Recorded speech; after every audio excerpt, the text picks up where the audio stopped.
नहीं, उत्तर प्रदेश के चुनाव से बिहार क्यों प्रभावित होगा? निकाय प्राधिकार का जो चुनाव है हम सब साथ मिलकर लड़ेंगे और सभी सीटों को जीतेंगे। नहीं, ठीक है, गठबंधन में न कभी भीख होता है न कभी डील होता है। भारतीय जनता पार्टी सिर्फ आकलन और संभावनाओं पर नहीं चलती है। बिहार में इस वक्त एमएलसी चुनाव होने वाले हैं आने वाले महीने में, लेकिन सियासत इस वक्त तेज है क्योंकि बिहार सरकार के मंत्री हैं मुकेश सहनी, उनका कार्यकाल खत्म होने वाला है एमएलसी के तौर पर, और इसको लेकर बीजेपी ने दिल्ली में उनकी बैठक हुई थी कोर कमेटी की, जिसमें यह तय किया गया कि 13 उम्मीदवार बीजेपी इस एमएलसी चुनाव में उतारेगी। लेकिन कहीं ना कहीं मुकेश सहनी की मुश्किल बढ़ी है और मुकेश सहनी ने बिहार एनडीए की भी मुश्किल बढ़ाई है।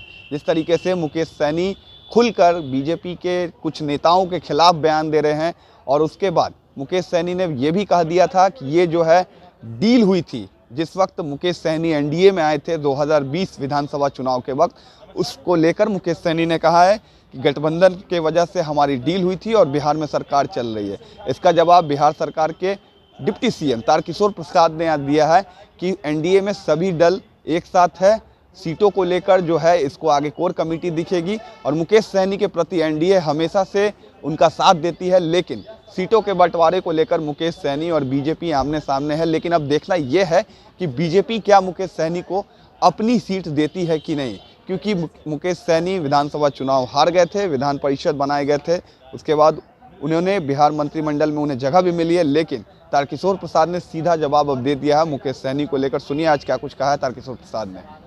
जेडीयू ने कल उत्तर प्रदेश चुनाव के लिए अपने 51 सीटों की घोषणा की। ललन सिंह ने बोला कि आरसीपी सिंह जी को जिम्मा दिया गया था बीजेपी से बात करने का। उन्होंने वर्ड इस्तेमाल किया कि आरसीपी सिंह बताए कि उन्होंने ईमानदारी से बीजेपी से बात की कि नहीं। देखिए,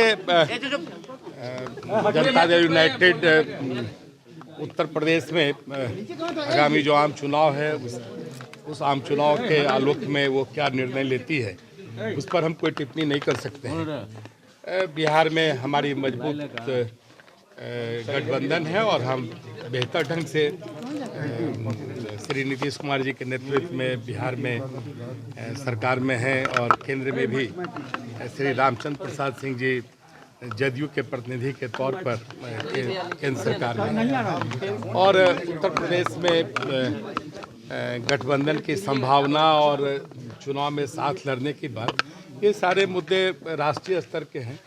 और मुझे लगता है कि उत्तर प्रदेश में हम सबों का इस प्रकार का कोई गठबंधन नहीं है।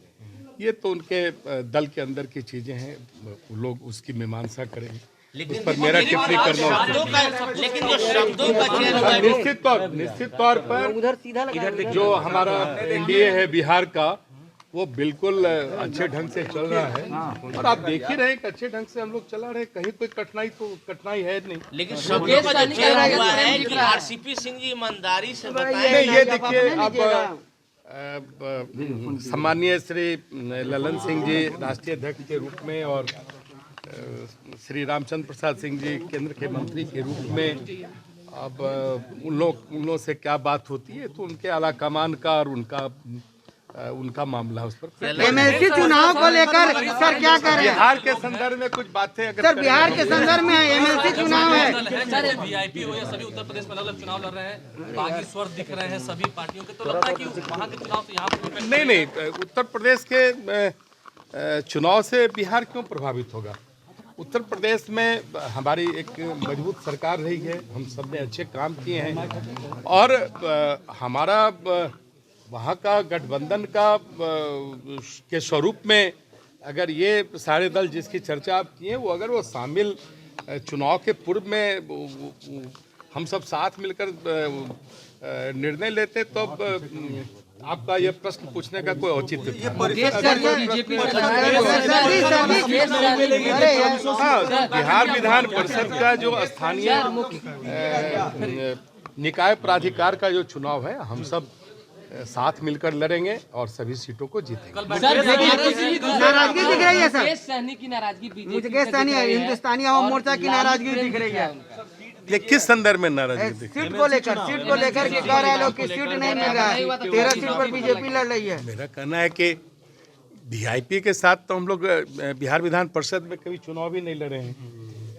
हम तो उल्टे उन्हें बिहार विधान परिषद के सदस्य के रूप में उनको हम सबों ने सहयोग किया है, क्योंकि हमारे गठबंधन के वे महत्वपूर्ण साथी हैं और हम सब मिलकर सरकार को चला रहे हैं। बिहार विधानसभा में भी हम सबों ने जब विगत जो चुनाव आम चुनाव हुआ उसमें 11 सीटें हम सबों ने आपस में समझौता करके उनको दी थी। उन्होंने कहा भीख नहीं दिए हैं, डील हुई थी गठबंधन नहीं, के ठीक है, गठबंधन में न कभी भीख होता है न कभी डील होता है।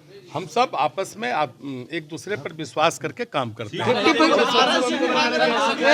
50% का फार्मूला चलेगा ना, निश्चित तौर पर देखिए ये जो हमारी कल की बैठक है तो नियमित रूप से कोर कमेटी की बैठक होती है, जहां पार्टी और सरकार और बिहार राजनीतिक स्थिति इन सारे मुद्दों पर तो कोर कमेटी बैठती रही है और चर्चा करती रही है, जिससे कि हम बेहतर ढंग से बिहार में हम सरकार में भी हैं और बिहार विधानसभा में सबसे बड़े पक्ष के मतलब सत्ता पक्ष के सबसे बड़े दल के रूप में है। तो बिहार कैसे चलेगा, बिहार की सरकार कैसे चलेगी, जिन मुद्दों पर हम सबों ने लगातार बीच के 1-2 वर्षों को छोड़ दिया जाए तो विगत 2005 से हम सब सरकार में साथ रहे हैं, तो स्वाभाविक है कि बिहार के सारे मुद्दों पर जिस बेहतर बिहार और विकसित बिहार की हम सबों ने एक लक्ष्य रखा है, हम सबों का जो एक दृष्टि है, वो दृष्टि पर हम सब काम करने के लिए तो बैठते हैं। एक सवाल था सर, ये देखिए केंद्र में बजट पेश किया जाएगा तो अन्य राज्यों के साथ साथ बिहार की जो अपनी हिस्सेदारी है, बिहार और कैसे आगे बढ़े उसकी दृष्टि हमारी सरकार की भी है। वो तो सभी राज्यों के लिए काम करती है और बिहार के लिए तो काम करेगी और बिहार के वित्त मंत्री के रूप में हमेशा हम सब बेहतर बिहार के लिए आग्रह करते हैं। सर एक मिनट यार, एक मिनट सर आगे एक मिनट सर ठीक नहीं चल रहा है। सीट को लेकर कल आप देखिए हम लोग भारतीय जनता पार्टी सिर्फ आकलन और संभावनाओं पर नहीं चलती है, हम लोग ठोस गठबंधन में हैं और ठोस बात करते हैं और ठोस दृष्टि रखते हैं और ठोस परिणाम गठबंधन के सभी साथी चुनाव लड़